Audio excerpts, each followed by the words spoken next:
fair. Capodano Isabela, -good. Carpino Gianluca, good. Celi Sofía, fair. Chianeta Juan Pedro, good. Cortés Hugo, fair.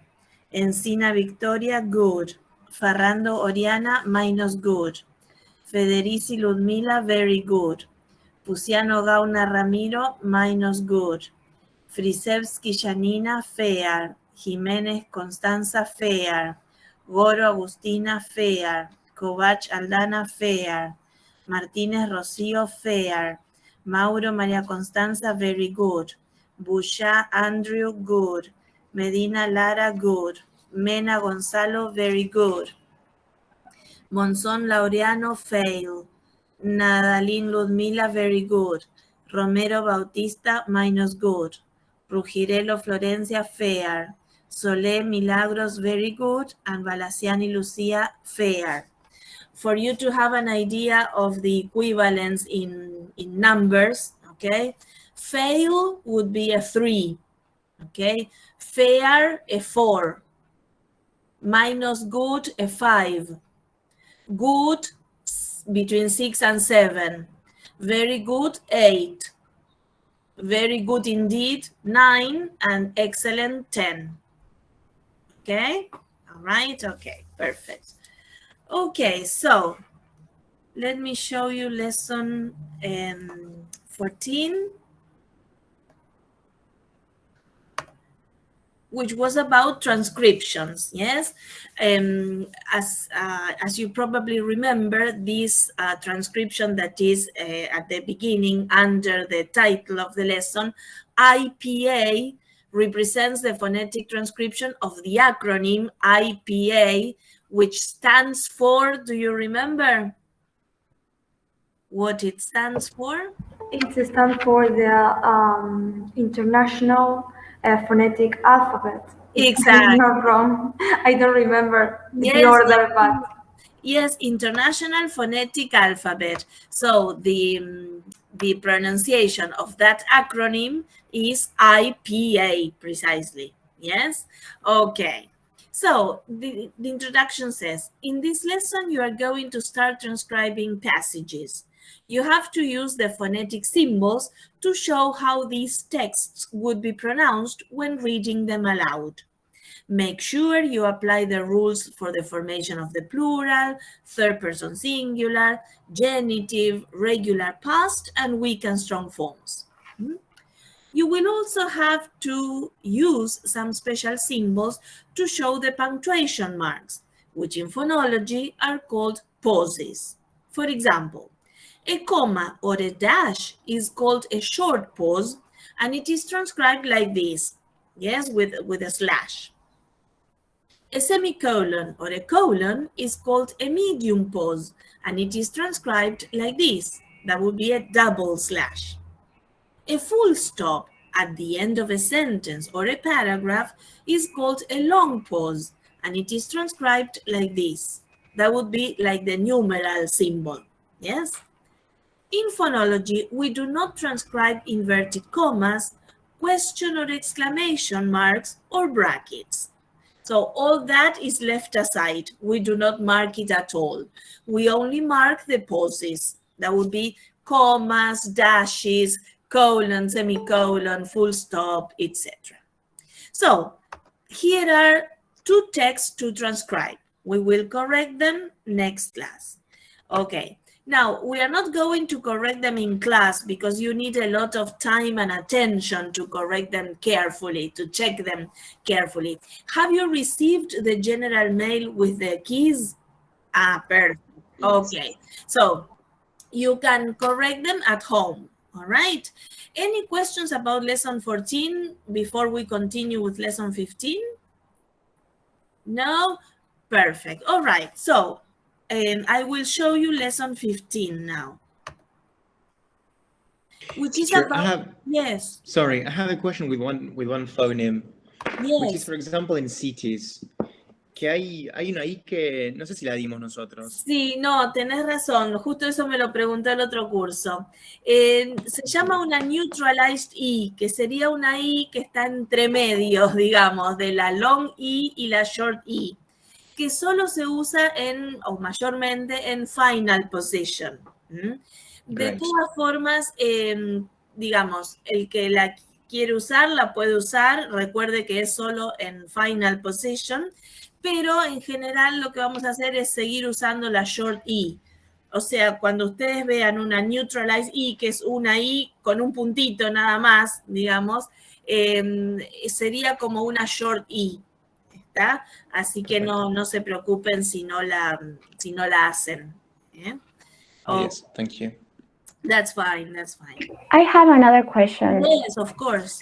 When there is a part that we have, I had to have, and there we have between the word ta and the word have, we have like the symbol of a linking a. Yes, because that is what we call a sequence of plosives. I had to have. That means that the first plosive is not released and the air is released in the second plosive. But it is not necessary to make that arch. Don't worry about the arch because we are not going to use it. So just forget about it, okay? Okay, thank you. All right. Okay, any other question? No, perfect. All right. So let me show lesson 15 on the screen, which is about English vowels in detail. So we are going to revise vowels again, and we are going to describe them in even greater detail, as we saw it in the previous lessons at the beginning of the year. This is precisely the kind of description that you will have to give in the final exam, yes, when you discuss the theory. So pay attention because this is exactly what the kind of description that you will have to give in the final exam. So first of all, there is a revision of all the vowel sounds. Remember, there are 12 vowel sounds in English, and a revision of the symbols and the sounds. So in order to remember that, I'm going to ask you to repeat after me, please, the sound in isolation and then the example in a word, yes? So I will not hear you, don't worry, okay? But you can do it at home, so as to remember all the vowel sounds. So let's start. E, hit. E, tree. A, pen. A, flat. A, cup. A, laugh. Mother. Bird. Look. Ooh, you. Oh, not. Oh, door. Did you look at my lips? Did you see how they moved in order to pronounce them accurately? Yes. Do you remember? Yes, the different sounds. So now I'm going to ask one of you, I think Nadalin, yes, if you can say all of them again, the sound in isolation and the word as well. Okay. Yes? E, heat. E, tree. A, cup. No. Sí, ese como que... ¿Vos no estás yendo en orden? ¿Cómo vas? No, empecé para abajo, no me di cuenta. Claro, no, sería el mismo criterio. Así. 4 de arriba, las 4 del medio y las 4 de abajo. Ok. E, heat. E, tree. E, pen. A, flat. A, cup. A, laugh. A, mother. A, bird. U, look. U, you. O, not. o, do. All right. Okay, thank you. So let me read the introduction to vowels. All right. In this lesson, we are going, maybe I can enlarge this a bit because probably it is a bit too small. Okay, it may be better now.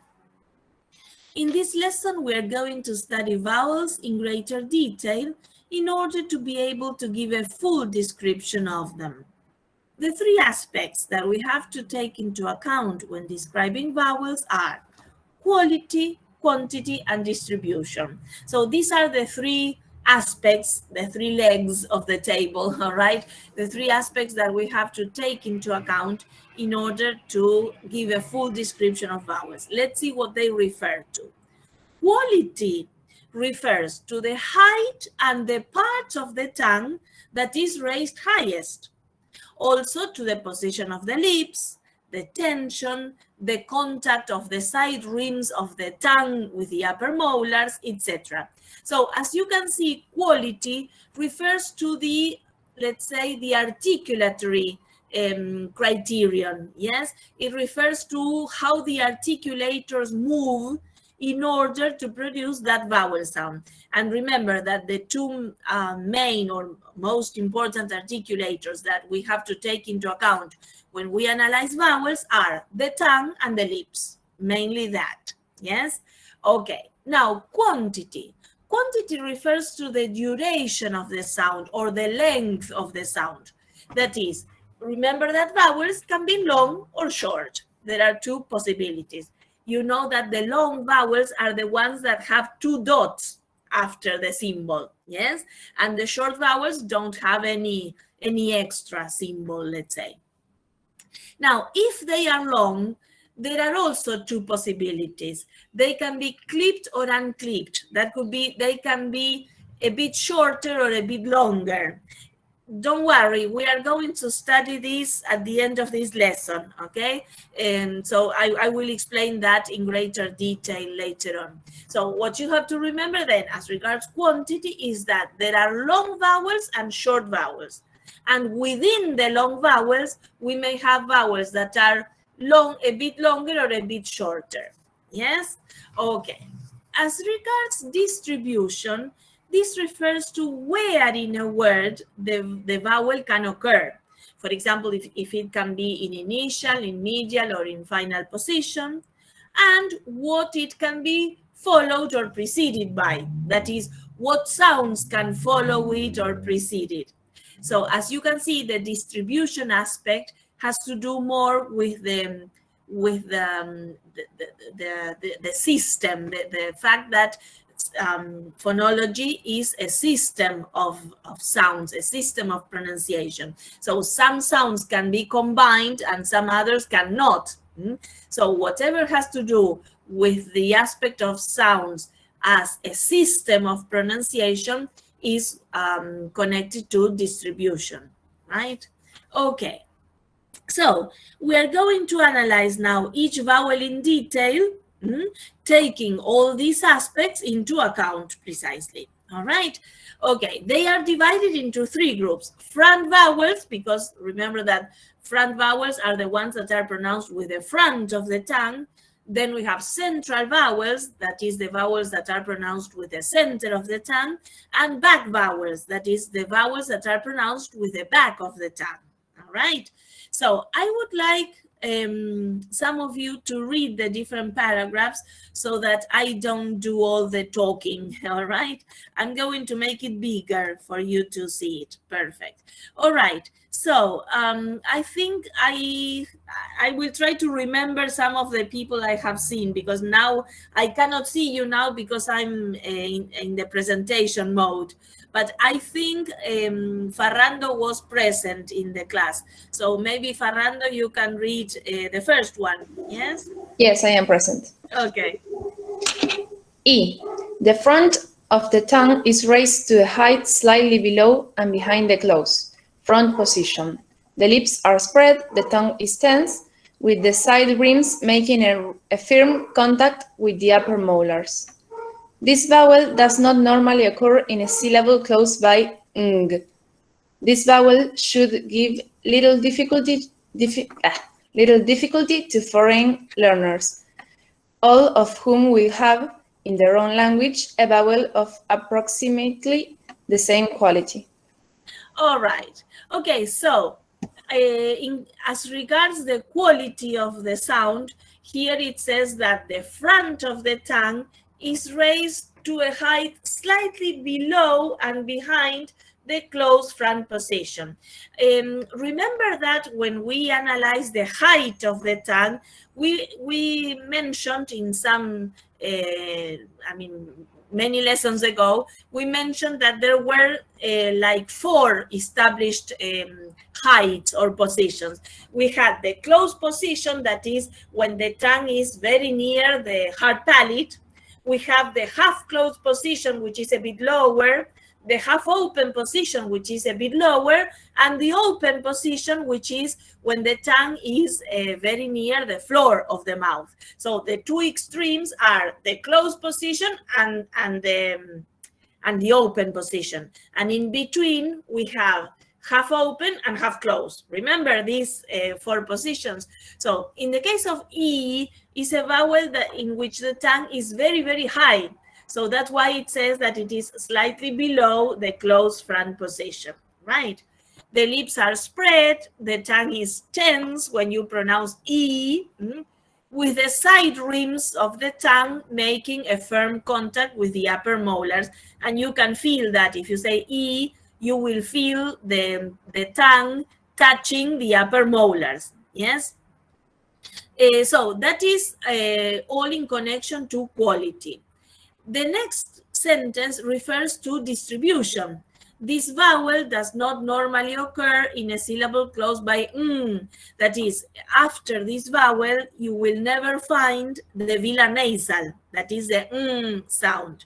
That has to do with the distribution, the system, yes? And as regards quantity, nothing is said here, but by looking at the symbol, you can realize that this is a long vowel because it has the 2 dots, yeah? Okay, so let's continue with E, yes? Can I read, teacher? Yes, sure, go ahead. Who are you? I'm Gonzalo. Perfect, okay. So this vowel is pronounced with the part of the tongue nearer to the center than to the front. Raised shows above the half-closed position. The lips are loosely spread, neutral. The tongue is lax compared with the tension for E, with the side rims making a light contact with the upper molars. This vowel may occur in all positions in a word. It is of the utmost importance that a proper qualitative and quantitative relationship should be maintained between E and E. Okay. So as it says here, this vowel is pronounced, it is pronounced with the front of the tongue. It is still the front, but actually we use a part of the front of the tongue that is nearer to the center than to the real front, let's say. So we use a part of the tongue, of the front of the tongue, that is sort of moved backwards, okay? But because we use a part that is nearer to the center. And the position or the height is just above half closed. So if E was here, this one is here, is just above the half closed position. That means that the tongue is a little bit lower when you say E, yes? The lips are neutral or loosely spread. The tongue is lax compared with E. And the side rims make a light contact with the upper molars. Yes? Let me see, because I think someone wants to come in. Yes, here we go. All right. Now, as regards the distribution, here it says that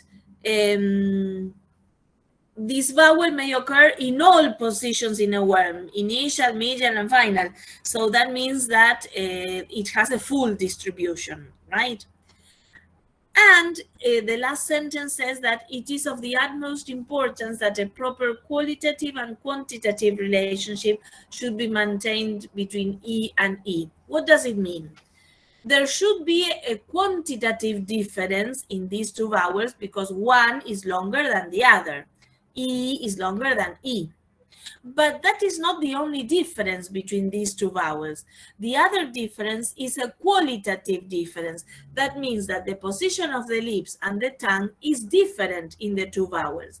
And why do I insist on this? Because many students do like this. E, E. And they pronounce the two vowels in exactly the same way, with the only difference that one is longer than the other. But that is not the right or the correct pronunciation, because apart from a difference in length, there should also be a difference in quality. So you should do like this, E, E.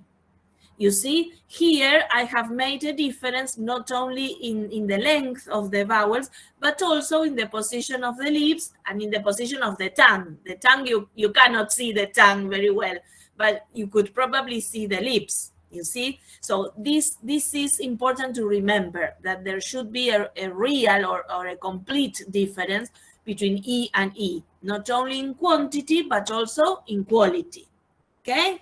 All right, let's continue with the next one. Juan Pedro Chianetta, yes? Okay. Yes, Chianetta, if you want to say it in Italian. Okay. For this vowel, the front of the tongue is raised between the half open and half closed positions. The lips are loosely rounded, neutral, and are slightly wider apart for E. The tongue may have more tension than in the case of E. The side rims making a light contact with the upper molars, does not occur in final open syllables. Okay, thank you. Okay, so for vowel then, if E was here, E was here, E is here. That is, the tongue is even lower because now it is not in the closed position or half closed position. It is in the half open position. Yes, actually, no, sorry, it's between the half open and the half closed position. All right, so if this is closed, this is half closed, and this is half open, this one is here in the middle, between half closed and between half open. There, you see, in the middle of the two halves, let's say, yes? Okay, something I'm going to ask you to change because I don't really agree with this is the position of the lips, because here it says that they are loosely rounded, but actually they are slightly spread, okay? When you say all right, they are slightly spread. And they are slightly wider apart than for E. We have E and E. The tongue may have more tension than for E, the side rims making a light contact, etc. And as regards the distribution, this vowel does not occur in final position. That is, there is no word in English that finishes with the sound E. All right? Okay, and finally, the last one. I have a question about yes. E. Doesn't the lips are a little bit more raised, not raised, separated in case of E? The lips are more separated. Yeah, at least that's how I do it. I don't know. Well, no, that's what it says here. Oh, okay. They are slightly wider apart than for E. Okay. It's the same. Yeah. The same thing with other words, let's say. Yes, okay. All right, so finally, I don't remember any other student. Can anyone read it? Any volunteer? I can do it. Okay. The mouth is slightly more open than for E. The front of the tongue is raised just below the half-open position, with the side rims making a very slight contact with the back upper molars. The lips are spread. This vowel does not occur in final open syllables. Exactly. So in the case of A, the front of the tongue is raised just below the half open position. So remember that A was between half closed and half open. Okay, A is below half open. So that means that the tongue is even lower in the case of A. Yes. And bueno, the side rims making a very slight contact with the back upper molars. The lips are spread. Remember, I always insist on this when you say bag or carry, etc. You have to spread your lips for a. And as regards the distribution, this vowel does not occur in final position. Yes? Okay. All right, let's move on to central vowels. If there are no questions, let me check who is here. So maybe Victoria Encina, you can read the first one of the central vowels, Constanza Jimenez, the second one, and Brisa Gonzalez, the third one of the central vowels. Yes, let me share the screen again.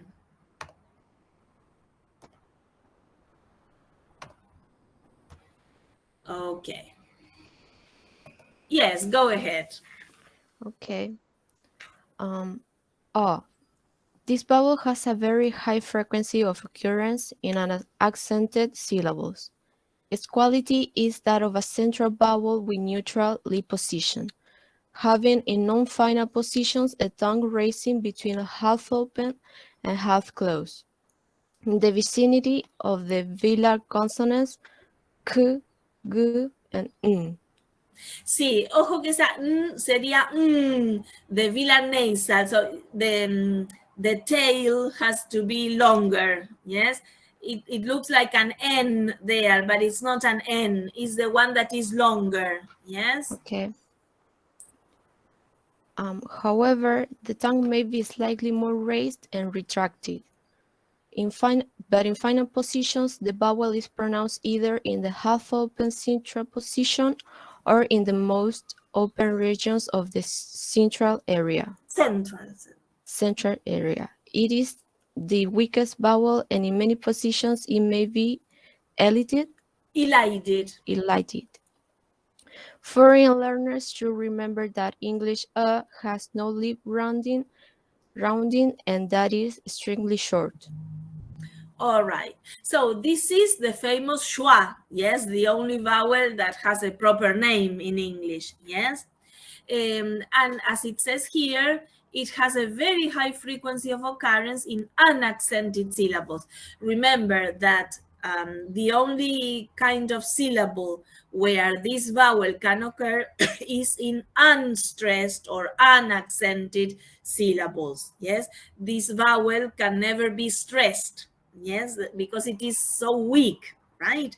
That's why you will only find it in unstressed syllables, right? So what is the quality? It is a central vowel, so that means that the center of the tongue is raised, and this is the difference or another difference between this vowel and the rest of the vowels, that the height of the tongue can differ depending on the context where it occurs. So, for example, if the vowel is in medial position in a word, the height of the tongue is between half closed and half open. Yes, as it says here, in non-final positions, that is in the middle of a word, the tongue is raised between half open and half closed, right? For example, in the word telephone, in the part of le, telephone, yes? All right. Now, in the vicinity of velar consonants, that is, if this vowel is followed by k, g, or which are velar consonants, they sort of pull the vowel up, okay, and back, up and back.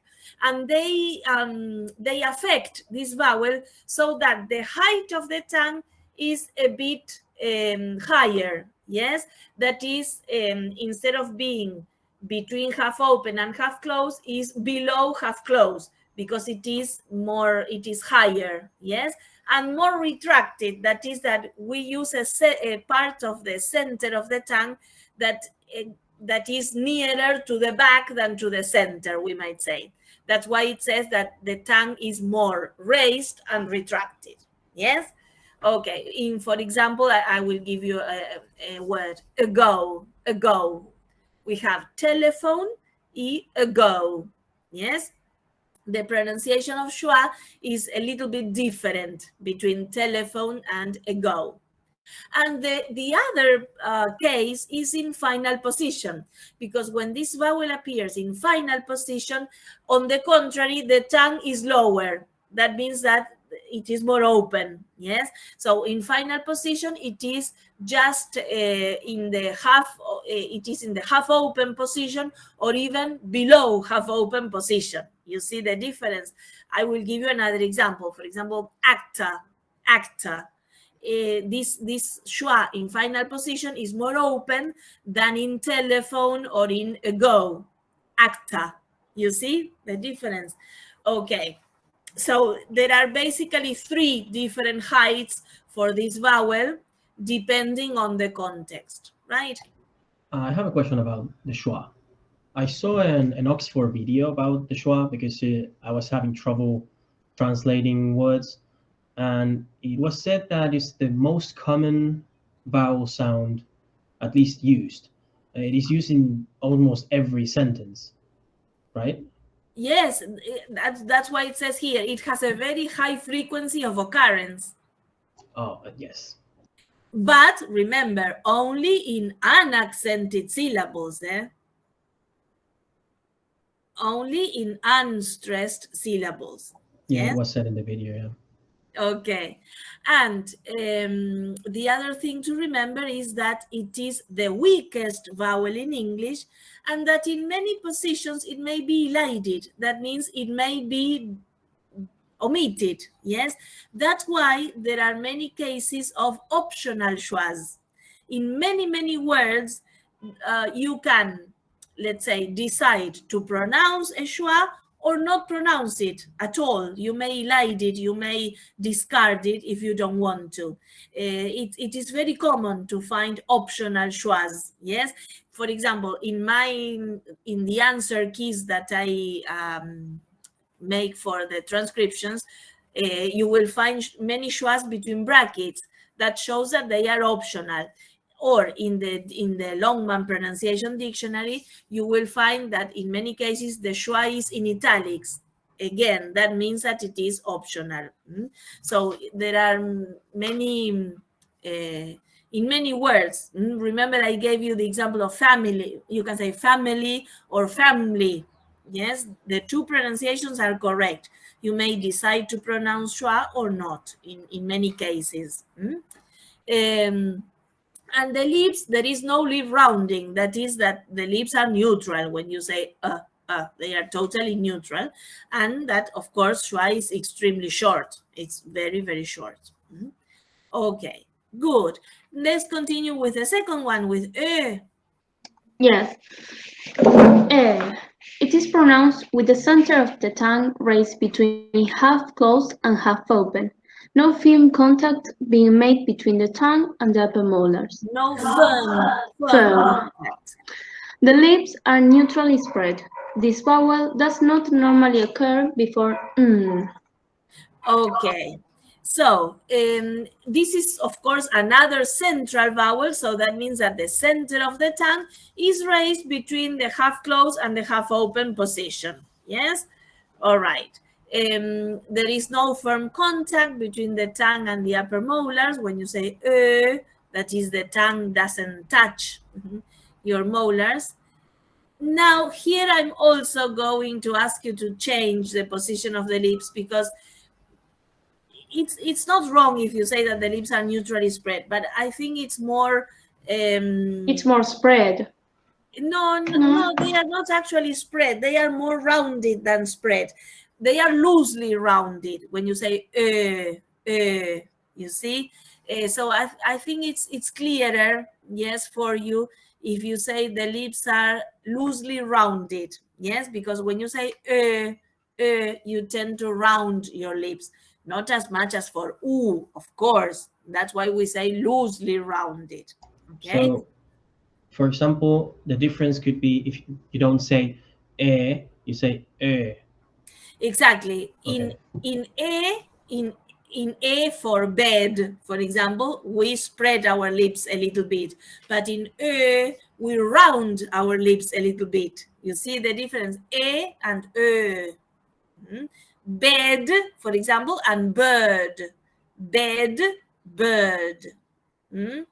Okay, and as regards distribution, this vowel cannot be followed by the velar nasal. Okay, all right, the last central vowel, please.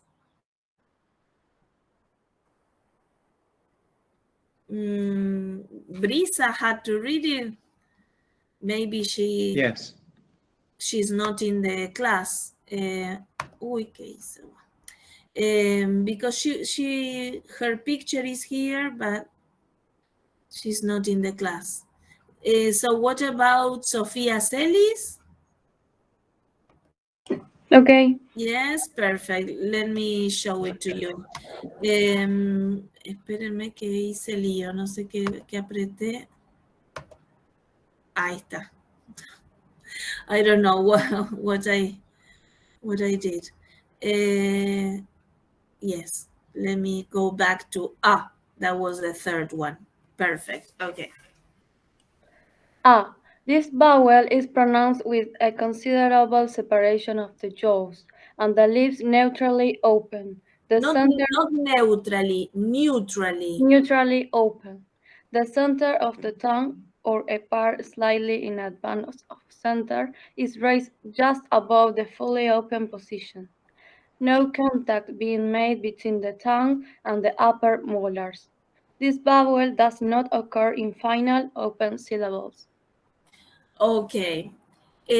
So in the case of there is a considerable separation of the jaws because the center of the tongue is raised just above the fully open position. So if this is the fully open, the tongue is above the fully open position. But as you can see, the tongue is quite low, right? Because it is just above the fully open position. No contact is made between the tongue and the upper molars, yes, and the lips are neutrally open. As regards distribution, this vowel does not occur in final open syllables. That is, there is no word in English that finishes with the sound right? Okay, good. Any questions so far? No? All right. So I'm going to call 5 more students to read the last 5 vowels, which are the back vowels. So Gianluca Carpino, you can read the first one. Lara M, the second one. Ludmila Federici, number 3.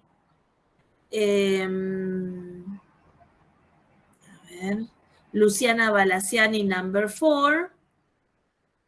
And Agus Goro, number 5. Okay, let me show the screen again. I hope the students I have mentioned are in the class. Your pictures are, but I don't know if your body and your mind. Perfect. Yeah, me too. Okay, because sometimes I'm also here. sometimes And my name is Lucia, not Luciana. Sometimes we have ghosts in the class. They are here, but they are not here at all. Like Brisa Gonzalez. Bueno, okay, let's go back to the back vowels, all right? We have the first one, which is U. Okay, here we go. Okay. U. It is a back closed vowel. Its relationship with U is similar to that between E and E. The production of U being dense compared with that of... bueno, debería ser U, la otra U, la short U. U, though no firm contact is made between the tongue and the upper molars. The lips are closely rounded. This vowel does not normally occur before The quality of this vowel should cause no difficulty to most learners. Many of them will have a close back rounded vowel in their own language. Okay, yes, thank you, Gianluca. Now, I'm going to make a correction in the pronunciation that is probably valid for everybody, because I have said, I have heard you and some other students saying the upper molars, but no. Remember that when the definite article is before a vowel, we don't say the, we say the. So this would be the upper molars. Yes. So for example, if we have the words book and apple, if we pronounce the definite article before book, we say the book, because book starts with a consonant. But apple starts with a vowel. So we don't say the apple, we say the apple. You see? So it's the book, but the apple. You see? So upper starts with a vowel. So we say the upper molars. You see the difference? Yes? Remember the two possible pronunciations of the article, please. You have to remember the book, the apple. Before a consonant, the. Before a vowel, the. Okay? Remember this for all the words, not only for book and apple, for all the words. Okay? All right. So going back to vowels. U is a back vowel. That means that the back of the tongue is raised to a closed position. That is, it is very high because it is very near the hard palate. Bueno, or in this case, the soft palate, because it is a back vowel. Yes. So its relationship with U is similar between E and E. Well, this is not so important. But what you have to remember is that the tongue is tenser in U than for U. Yes. No firm contact is made between the tongue and the upper molars. The lips are closely rounded. Ooh, this is the vowel that has the most rounded lips. Okay, ooh. This vowel, as regards distribution, does not occur before the velar nasal. All right. Okay, let's continue with U now. Yes. This vowel is pronounced with a part of the tongue nearer to the center than to the back, just raised up just above the half-closed position. It has, therefore, a symmetrical back relationship with the front vowel, E. The tongue is slightly held compared with the tenser U. Not you, sino U. U. No firm contact being made between the tongue and the upper molars. The lips are closely but loosely rounded. This vowel occurs both in accented and unaccented syllables. It does not occur in initial position nor before final and finally only in the unaccented form of to. Right. Okay. So this vowel is pronounced with it is a back vowel, so we pronounce it with the back of the tongue, but it is a part of the back that is actually nearer to the center than to the proper back, let's say. Yes, but anyway, it is a back vowel. Yes, we use the back of the tongue to pronounce it, and the height is not close as in the case of U, but a little bit more open, a little bit lower, because it is just above the half closed position, not closed but half closed. Yes, so it is a bit more open, right? The tongue is lax compared to U, which is much tenser, let's say. No firm contact being made between the tongue and the upper molars. The lips are closely but loosely rounded. You can say directly the lips are loosely rounded. In fact, I'm going to show you the difference in your lips. The first one, the long U, is U, and this one is U. So you see that the lips are not, they do not have the same degree, yes, of rounding. We have U and U. So you need to make that difference between these two vowel sounds, yes? And as regards the distribution, this vowel does not occur in initial position, which is not very common because the rest of the vowels can occur in initial position, but not this one. And in final position, it is not very common either. We may find it in prepositions such as to or into, etc. Okay. Shall we move on to O now? Yes?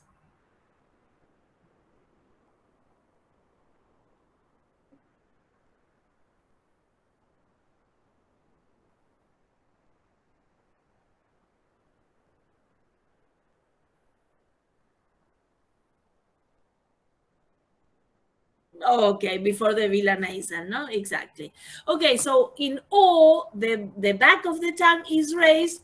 Now it is even lower because in the case of U, it was above the half closed position. And O is between half closed and half open. So it is there in the middle. You see, it is, as you can see, the tongue is lower. Yes? No firm contact between the tongue and the upper molars, and the distribution is not before the velar nasal. And the position of the lips is medium lip rounding. Oh. That is, they are loosely rounded, we might also say, or quite rounded. That's why it says medium lip rounding. Okay, let's move on to O now. This is a short O. The next student. Yes. O. This vowel is pronounced with wide open jaws and slight open lip rounding. The back of the tongue is raised just above the fully open position, no contact being made between the tongue and the upper molars. This vowel does not occur in final open syllables. Thank you. All right. So O is pronounced with wide open jaws because you can see that for O, I have to open my mouth quite a lot. And the lips have open lip rounding, not medium as in O, but more open lip rounding. Yes. Again, the back of the tongue is raised. Look at this, just above the fully open position. So if this is the fully open position, it is just above, a bit above the fully open position. So as you can see, the tongue is quite low, yes, and the mouth is quite open as well, yes. Of course, no contact is made when you say like this between the tongue and the upper molars. And as regards the distribution, it does not occur in final open syllables. That is, no word finishes with O in English. Yes? Okay, and finally, A, which, as you can see, is the most open vowel in English. Okay, so the last one. Okay. Ah. This vowel is pronounced with a considerable separation of the jaws and the lips neutrally opened. A part of the tongue between the center and back is in the fully open position, no contact being made between the rims of the tongue and the upper molars. This vowel does not normally occur before Or the velar nasal. Okay. Yes, be careful because remember it is not the upper molars, it's the upper molars. Yeah, the upper molars. Okay, remember the book, the apple. Yes, you can remember those two words, but remember that that happens not only in those two words. It happens in any case before a consonant and before a vowel. Yes, okay. So as it says here, when in order to pronounce this vowel, I need a considerable separation of the jaws. Okay, and the lips neutrally open, like this. Here it says a part of the tongue between the center and the back. It's okay if you remember. If not, you can say the back of the tongue directly. Is in the fully open position. That's why I tell you that it is the most open vowel. It's very near the floor of the mouth. Yes, that means that the tongue is very low. Okay. No contact, of course, being made between the rims of the tongue and the upper molars. And as regards the distribution, there is no word that finishes with this. No, I'm sorry, I made a mistake. This vowel sound cannot be followed by the velar nasal. Yes, okay. It can happen in final position. Yes. Okay, good. Now, the other aspect that we are going to analyze in detail now is the quantity aspect or length. Yes, so this is what we are going to see now.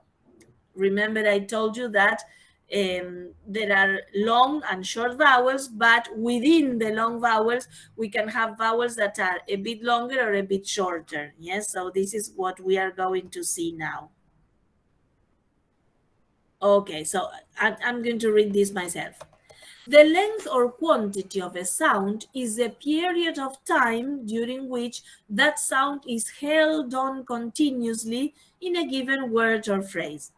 Consonants as well as vowels and diphthongs have length. Various degrees of length may be considered, but it is sufficient to distinguish two, long and short.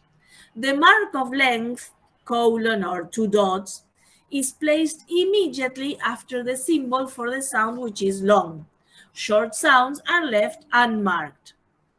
The principles governing the length of sounds in English are very complex, and considerable differences may be observed when comparing the speech of one person and that of another.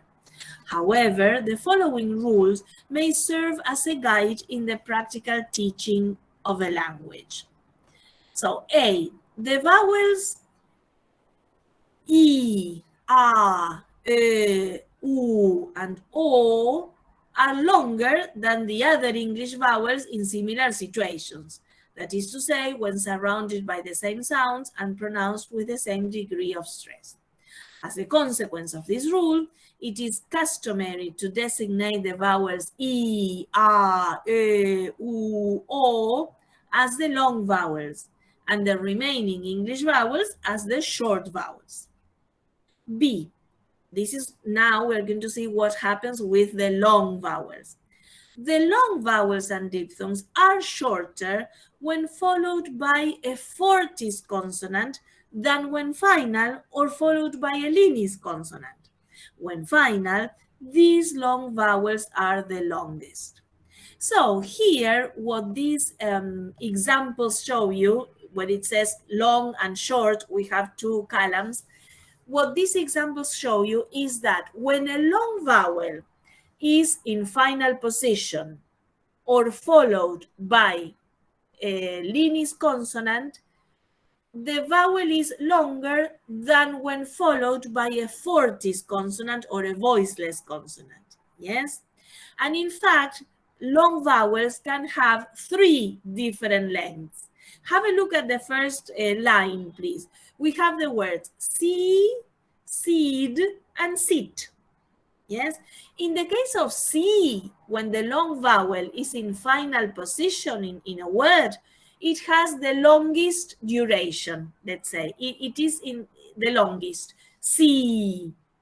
When that long vowel is followed by a linis or voiced consonant, it is a bit shorter. So we say seed, see, you see?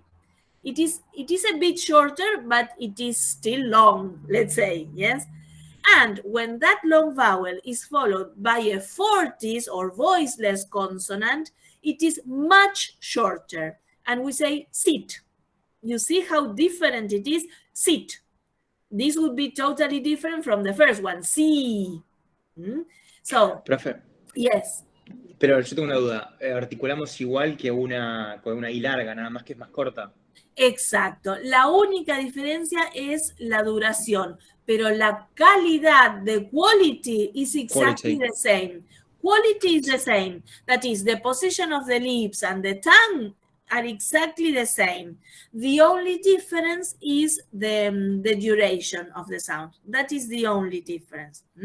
So this process, as it says at the bottom, this process is called clipping. That is to say, the shortening of a long vowel due to the presence of a fortis consonant after it. So the column that says short, the final column, is the one that corresponds to clipping. That means that in these words, in the last column, all the vowel sounds are clipped because they are much shorter than in the other column, in the first column. They are clipped because they are much shorter due to the presence of a Fortis consonant after it. In the first column, the vowel sounds are unclipped. That is, they are not clipped or shorter, they are unclipped. But anyway, remember that in the first column, out of the two cases, the first one is even longer than the second one. That is, in the first case, when the long vowel is in final position, it is the longest. When it is followed by a linis consonant, it is still long, it is considered long, but it is a bit shorter than when it is in final position. And in the last case, it is short or clipped because it is followed by a Fortis consonant. Do you understand this situation, these three possible lengths that long vowels may have? Yes, so I'm going to ask you to repeat the three cases after me so that you can feel the difference in length in the three cases. So I'm going to say the three words with a different length and you are going to repeat them after me, okay? See, seed, sit. A ver. The second one now. Star, starve, stuff. The next one. Saw, sawed, sought. And the next one. You, use, use. Okay, that's it. We are not going to repeat the last one because it's a diphthong. We are not going to concentrate on diphthongs. But did you really perceive the three different lengths? Yes. Yes. Perfect. Okay. All right. Good. Okay. Any questions? I have a question, but it's not regarding this. Okay. It can wait, but I want to ask it at the end of the class. Bueno, okay. So I would like you to check the exercises that were under these explanations and descriptions, but because we don't have much time, I'm going to show you the answers on the screen directly. You were supposed to do exercise 1, which was an acronym, or no, how do you call it? Acrostic, I don't know. A word puzzle, okay? It was a word puzzle. Then you were supposed to do exercise 2, where you had to divide the words according to their pronunciation. Yes, that would be exercise 2, u, e, and o.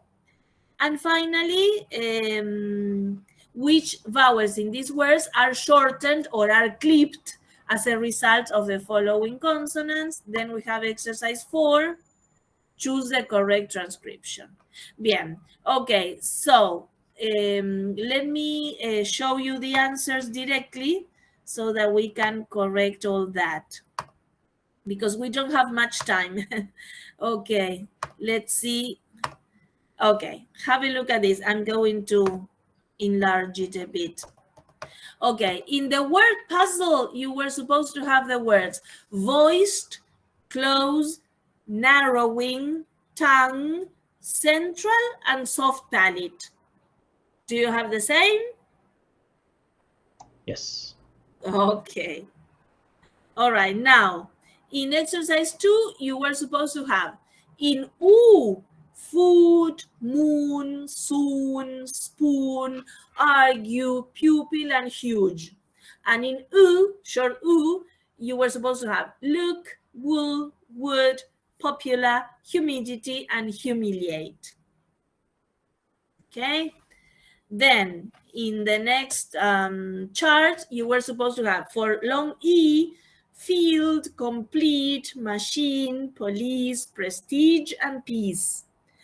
And in short E, cities, pretty, rich, fifth, and ladies.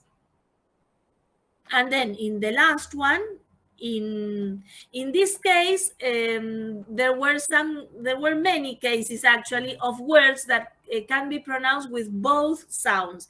That is, the dictionary accepts both cases, with short O and with long O, okay? So with long O, I mean, with exclusively with long O, you should have all, water, bought, ought, daughter, and cause. Exclusively with short O, you should have sausage. And now with both cases, you may have salt or salt, cough or cough, fault or fault, Austria or Austria, and Gloucester or Gloucester. You see, the two pronunciations are possible here.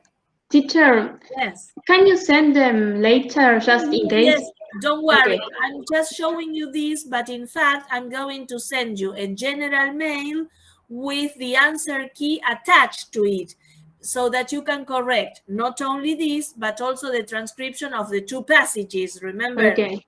Yes, because that takes time to correct the passages, takes a longer time. So everything will be included in the answer key. Bueno, in exercise 3, the only two words where the vowel sound, the long vowel sound, is clipped is meat and dark. Okay? And then in exercise 4, you have ¿qué era? A o A, ¿no?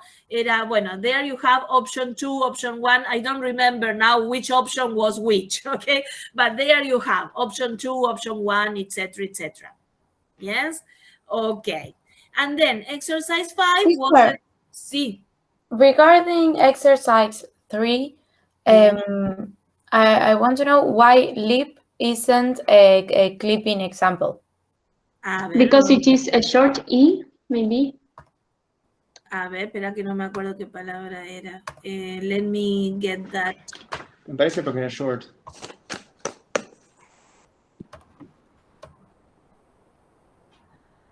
Lip, you mean? Yes. Because lip is already a short vowel. Oh, okay. Clipping only applies to long vowels. Yes. Yes? Okay, good. Any other question? No? Isn't card a long vowel? Card? Yeah, card. Yes, but the next sound is a fortis or a linis consonant. Ah, A ver. I get it, yeah. Claro, card is a linis consonant. Clipping only occurs with fortis consonants. Yeah. Yes? So that's why meat y dark, the only two cases. Yeah. Profe, yo tengo otra pregunta. Sí. Con humidity. Yo cuando lo busqué en el diccionario también aparecía la U, pero era una U como larga, pero sin los dots. Eso lo tengo que tomar yo como una U tipo herradura. Como una corta. Hacemos lo mismo que pasa con la I. ¿Vieron esa I que encontraron que no tiene los dos puntitos? Pero sí tiene un puntito arriba, digamos. Sería como la I larga sin los dos puntitos. Lo mismo pasa con... Cuando encuentran una I larga, digamos, una I, perdón, que es como la I larga pero sin los dos puntitos, tómenla como una I corta. Y lo mismo pasa con la U. Cuando encuentran una U que es como la U larga pero sin los dos puntitos, tómenla como una U corta. Listo. ¿Eso qué tiene que ver, profe, con allophones y todo eso? Sí, no, más que nada con el hecho de que siempre se consideró que donde encuentran esos tipos de I y U, se los consideró como una I o U corta. Pero recientemente, digamos, es como que se descubrió que en algunas posiciones, como final position, esa U o esa I es un poquitito más larga que la corta, pero no tan larga como la larga. Entonces se la llama neutral, ¿ok? Claro. Pero bueno, para no hilar tan fino, digamos, seguimos considerando como si fueran cortas. Great. Okay. Thank you. All right. Bueno, okay. So later today, I will send you... No, later today, no, because I have to correct all these with the group on Friday. So I will probably send you the answer key on Friday, okay? Because I still have to deliver this lesson to the group on Friday, yes? So, but I will send you the key. And for next class, I would like you to prepare lesson 16, yes? Just that one, lesson 16 only for